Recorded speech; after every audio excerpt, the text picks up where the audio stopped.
മഴയത്ത് ചോർന്നൊലിച്ച് തൃശൂർ വടക്കുംനാഥ ക്ഷേത്രത്തിലെ തെക്കേ ഗോപുരം. പുരാവസ്തു വകുപ്പിന്റെ അനാസ്ഥ ചൂണ്ടിക്കാണിച്ച് താൽക്കാലിക ജീവനക്കാർക്കെതിരെ പ്രതികാര നടപടിയും. വിഷയത്തിൽ പുരാവസ്തു വകുപ്പിനോട് കേന്ദ്രമന്ത്രി സുരേഷ് ഗോപി റിപ്പോർട്ട് തേടി. വടക്കുംനാഥ ക്ഷേത്രത്തിലെ തെക്കേ ഗോപുര നടയാണ് കാലങ്ങളായി അറ്റകുറ്റപ്പണികൾ നടത്താത്തതു കാരണം മഴയിൽ ചോർന്നൊലിക്കുന്നത്. 3 നിലകളിലായുള്ള ഗോപുരത്തിന്റെ അടിഭാഗം വരെ വെള്ളം വീഴുന്ന ദൃശ്യങ്ങളാണ് ജനം ടിവിക്ക് ലഭിച്ചത്.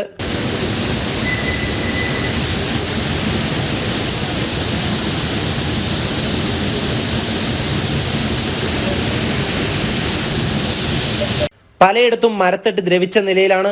അടിയന്തര നടപടിയുണ്ടായില്ലെങ്കിൽ ഗോപുരത്തിന് ബലക്ഷയം സംഭവിക്കാൻ സാധ്യതയുണ്ട്. സംഭവം ശ്രദ്ധയിൽപ്പെട്ടിട്ടും പുരാവസ്തു വകുപ്പ് നടപടി സ്വീകരിച്ചില്ല.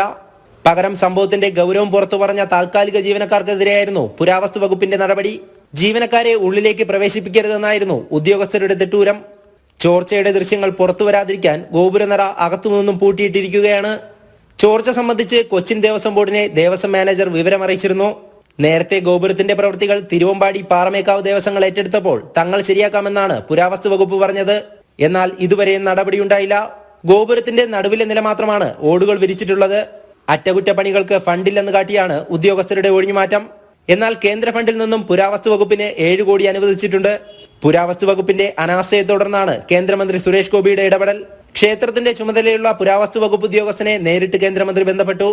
സംഭവത്തിൽ റിപ്പോർട്ട് ആവശ്യപ്പെടുകയും ചെയ്തു. അതേസമയം ചുറ്റമ്പലത്തിൽ കല്ലുവിരിക്കുന്ന പ്രവൃത്തി വർഷങ്ങൾക്ക് മുൻപ് പുരാവസ്തു വകുപ്പ് ഏറ്റെടുത്തിട്ടും ഇതുവരെ പൂർത്തിയായിട്ടില്ല. മഴയിൽ വിദ്യാർത്ഥി കോർണർ ഇടിഞ്ഞു വീണിട്ട് ഉദ്യോഗസ്ഥർ തിരിഞ്ഞു നോക്കിയില്ല എന്ന ആക്ഷേപവുമുണ്ട്. കൂത്തമ്പലം ചോരുന്നതും ഉദ്യോഗസ്ഥരുടെ ശ്രദ്ധയിൽപ്പെടുത്തി. കൂത്തമ്പലത്തിന്റെ നവീകരണത്തിന് സ്പോൺസർ തയ്യാറായിരുന്നിട്ടും ഇതുവരെ അനുമതി നൽകിയിട്ടില്ല. ജനം, തൃശൂർ.